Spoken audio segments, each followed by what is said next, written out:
there, Taurus. So we have a huge month to talk about.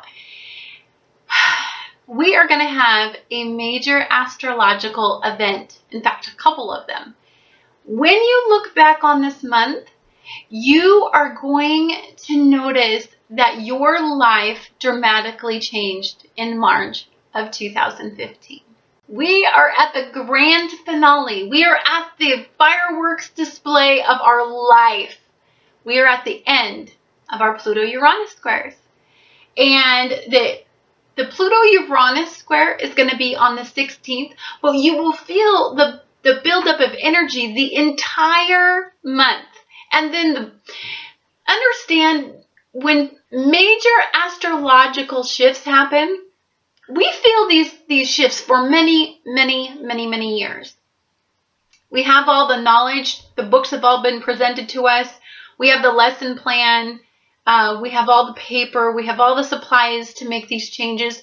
It is your job to make sure that you do all of your homework and make those changes. Universe gave you the lesson. It gave you the lecture. So it's your turn to learn from it and manifest change in your life and manifest something really positive and exciting from all of these energies that are going on. For you, you have been learning a lot about friendships.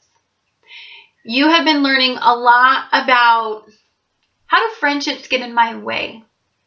How do friendships manifest change in my life? How do friendships help me accelerate in my life?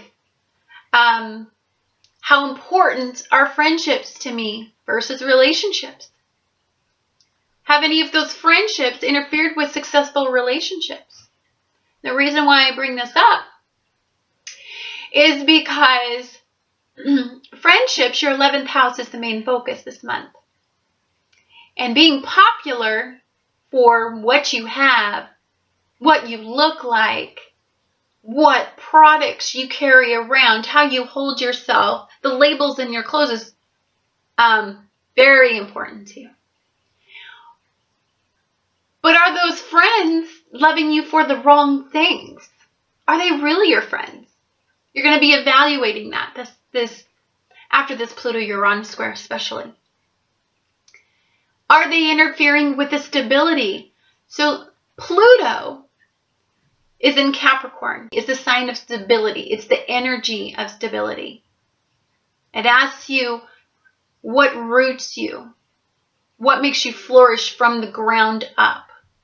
Capricorn is a very important energy because Capricorn never ever loses sight of its goal, much like a Taurus. Once a Taurus locks and loads on something, there is no shifting a Taurus's attention. But you have been Taur for a very long time. I think you've been fighting this stability with the need to be spontaneous, with the need to shine within. Sometimes when a Taurus gets they're really bad about getting married very quickly. They must partner because Venus is their ruling planet. And then they get stuck in this partnership and they perform all of the duties of the partnership, but they wither away on the inside. Their sun does, and they eventually stop shining. Now, they have been known to go off during these times and try to find a way to manifest their sun again through attention through somebody else. They'll never leave their marriage. Their broken, flawed, unfulfilling marriage. They won't leave. Instead, they'll go off and cheat and then go back and still provide the secure foundation for their family and for their spouse. Their heart isn't in it. These Pluto-Uranus squares are asking you, where is your heart?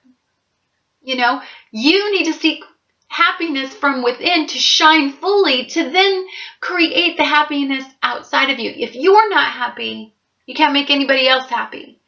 So Tauruses have been experiencing a tremendous amount of breakdown during these Pluto-Uranus squares.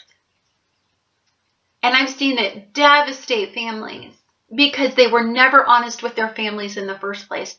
And then Pluto-Uranus squares and full moons and several of the eclipses that we have been targeting this weakness in your life and been asking you, what is wrong? Are you happy? Is that person really, truly making you happy, or are you just miserable in there doing what you're supposed to do to provide what you need to provide? So the oppositional energies are, we've got Pluto, again, pulling out all this deep, seedy stuff within yourself, asking you if you're truly happy, what makes you happy. It's about breaking you down so that you can regenerate and become something better.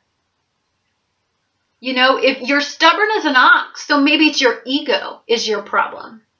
Maybe you don't listen to anybody.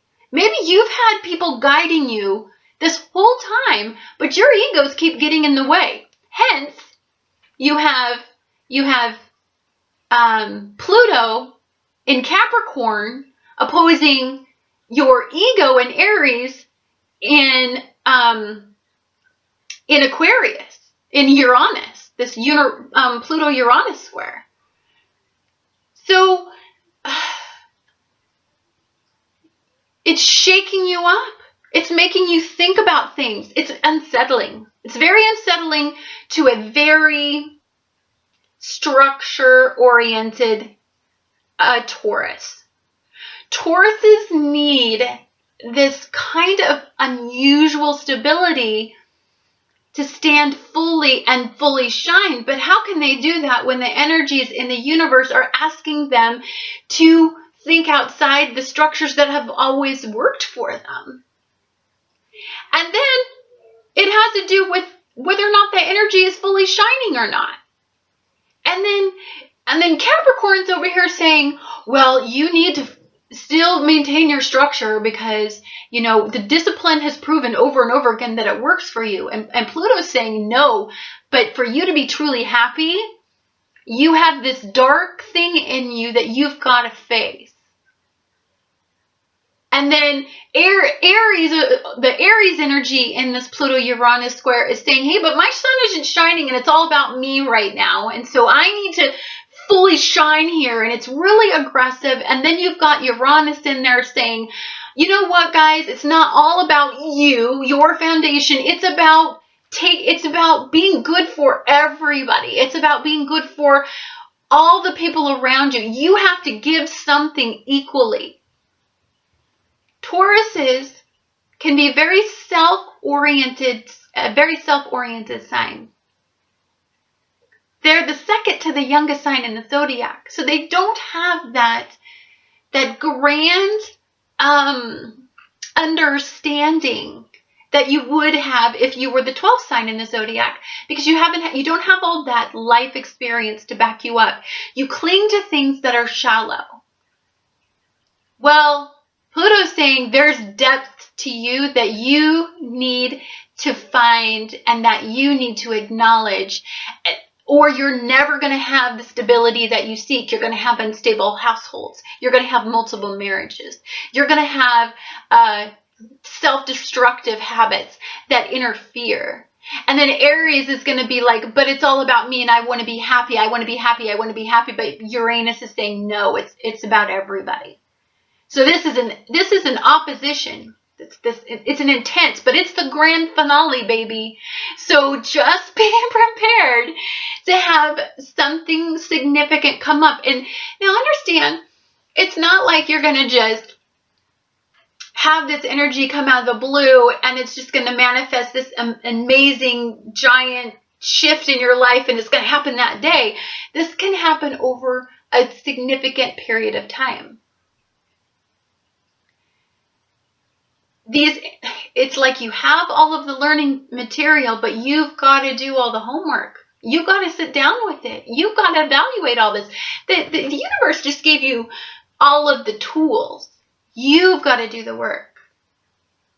Second energy that we have this month that's pretty amazing is that we have a solar eclipse, new moon in Pisces. And this is at 29 degrees. Again, this is looking at going inward, peeling back the layers, seeing where you went wrong in humanity and friends and groups. Understand that friends are very important to you. They can help you reach that level of success that you so direly crave right now. And you're in breakdown process. So you're clinging to these friendships for dear life, trying to get definition of yourself through these friendships. But are these friendships past friendships? And if they are past friendships, how significant are they in the growth of who you really are in the future? Or are you just repeating old patterns because they've worked for so long that that is where you think you should be? Something to think about, especially when there's so much energy in the chart asking you, friendships, how significant are they? Which ones do you need to get rid of? We're going to have multiple Mercuries in retrograde, and we're going to have multiple Venus in retrograde this year. It's going to allow, we have to go back a lot this year and review. And for you, it's going to have a lot to do with your friendships. It's easy for us to look back at our past and say, oh, I remember when I went to high school, I was this big football player, or I was this cheerleader, and I shined really bit then. So you cling to all those old friends, but maybe those old friends they're not significant in your life anymore. They're not even anything in your life, especially with social media. We tend to cling to our past where we defined ourselves as success, but you're not that person anymore. You've manifested into a celestial influence. You have something important to do. Figure it out. Use these energies this month to figure it all out. So love. The first 17 days of this month are going to have you look at love in a different perspective. Have you been loving somebody from afar? Do you have an unrequited love that you just don't think you can have because you don't feel good enough? Because you're in breakdown. Everybody's in breakdown. Just to let you know, that person that you're loving from afar, it's in breakdown. And they're manifesting a change within themselves too. And nothing brings people together more than working together to get better. And then Mars and Venus are going to be flirting up in the heavens. And these two energies really like each other. So you're going to become a hot little topic. Especially amongst your friends, you're going to get a lot of attractive offers from friends. Be careful of the offers that you accept.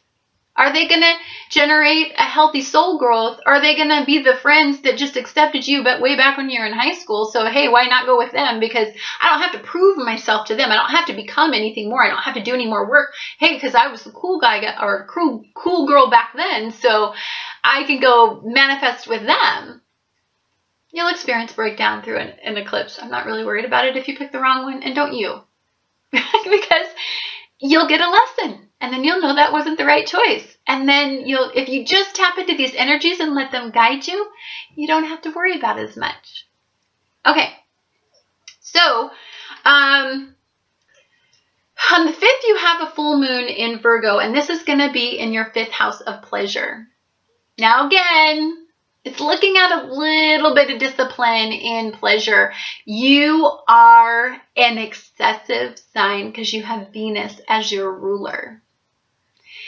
You eat, you like rich foods, you like fine wine, you like the best alcohol, you like the best clothes, you tend to spend more money than you should to look good, wearing labels is all important with you, having the nicest car that is out there, the fastest, the one that builds your ego, but it's a very superficial energy to tap into. Virgo is a lot deeper than that. And that's not appealing to a Virgo. So you're going to have this energy that's going to ask you, okay, set goals at the full moon, and then what do you need to do to achieve those goals? And then Virgo's going to offer some opportunities for you to make those goals happen. If you tap into this energy at the full moon, it's a great time to meditate and really just tap into the universe and let it fill you up with all of its inspirational energy. It's a positive energy because it's also a mutable sign for you. So it's you guys work well together. The communication between a Virgo and a Gemini just rocks. So this is going to be energy that's going to be really positive for you to make those changes that you want to do. But it's going to ground you a little bit. Virgo really likes routine. It likes mental well-being. So it's going to ask you, I know you really want to work 12-hour days to get that brand new car that has that label on it, but is that really healthy for you? Just allow you to have your friendships flourish, because friendships will be a focus this month. Is it going to allow you to have the relationship time that you need? Are you pouring too much time into your work and not enough time into a loving, passionate relationship, which is at the heart of what a Taurus is partnership? And with Mars and Venus in there, you're going to want a partner. You are going to strive to partner this month. So you're going to be doing that, but don't get in your own way again and go fall back into old habits, which will come about in the Pluto Uranus Square on the 16th. So if you're not shining and the full moon revealed some things, it's a cumulative energy. So if there's something that came to light that you really don't want to harness, you don't want to really deal with right now, then on the 16th, we have a Pluto Uranus Square. That's where you're going to experience the utter breakdown of that poor habit, of that thing that's holding you back from love and friends and networking and enjoying yourself. But enjoying yourself in a positive way. Do you have self-destructive habits that prevent your sun from shining? My guess is you do. My guess is that you are an excessive person, and so you have an excess in an area that is not flourishing right now, and that will be manifested on the 16th through the Pluto Uranus Square, the grand finale. And then on the 18th, we have Mercury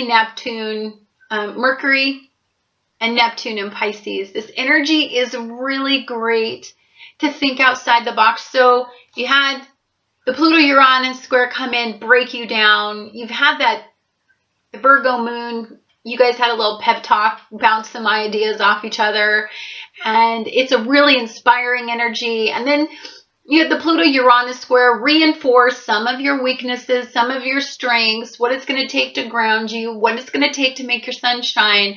And then you're going to have Mercury and Neptune in Pisces, and this energy is about communicating hopes, dreams, wishes.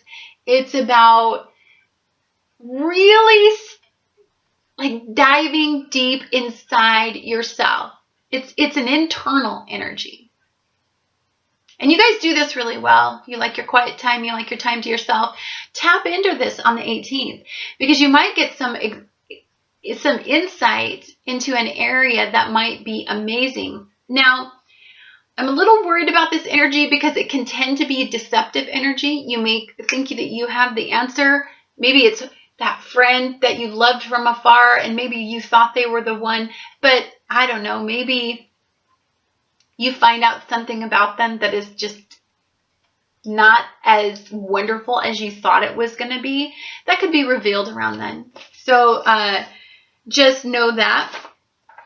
And then on the 20th, we have the solar eclipse in Pisces at 29 degrees. And for you, this is in your 11th house. So again, you are going to come to a cumulative energy This is an ending. This is an ending, but a beginning. So it's a breakdown. It's an ending of something bad that was preventing your sun from shining. And it's revealed during this time. It could be that you are just in a relationship that just breaks you down more than it enhances your sun. And so that will be eclipsed out on the 20th. And then a friendship is going to come into your life that's going to invigorate new hope within you. And it may lead to a romantic relationship for you. Friendship is super important. Tap into the energy this month. Look at all your friends. Look at them seriously. Look at their lives. Look at when you met them. Look at, are they currently the same time? Are they going to help you reach the goals of what you have in your life now? Are they interfering in your relationships? Maybe you have, on the 20th, you have to eclipse out some friends because they're interfering in a relationship that you are trying to make substantial in your life, but there's an animosity in your group, in your network of people. So you have to eclipse out some people to keep you in a healthy, good state of mind, because that Virgo moon is suggesting you have an imbalance in something, and that maybe your attention seeking with those friends isn't actually a healthy attention seeking. Anyhow, it is a big month, and I know it's going to be stressful, and I know that you are going to want to shut down, and you will at the end of the month. This will be a lot of energy in it, and by the end of the month, you're going to be like, bag it, I need time for me. The 20th is 29 degrees Pisces. It's a maturity. It's a maturity of the Pisces process. It's asking you to turn inward. I wish you well, Taurus.